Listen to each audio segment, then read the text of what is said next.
الحمدللہ، شیطان کی پہلی گھاٹی کفر کی ہے۔ شیطان یہ چاہتا ہے کہ ایک بندہ اللہ کا، اللہ کے صفات کمال کا، اللہ کے دین کا، اللہ کی جانب سے بھیجی ہوئی اور رسولوں پر نازل کی ہوئی شریعت کا، آخرت کے دن کا اور اللہ سے ملاقات کا انکار کر دے۔ اگر شیطان کفر میں مبتلا کرنے میں کامیاب ہو گیا تو اس کی عداوت کی آگ بجھ جاتی ہے اور وہ آرام پا جاتا ہے۔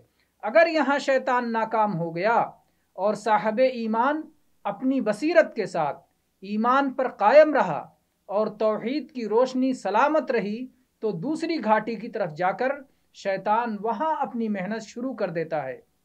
یاد رہے کہ دوسری گھاٹی بدعت کی گھاٹی ہے۔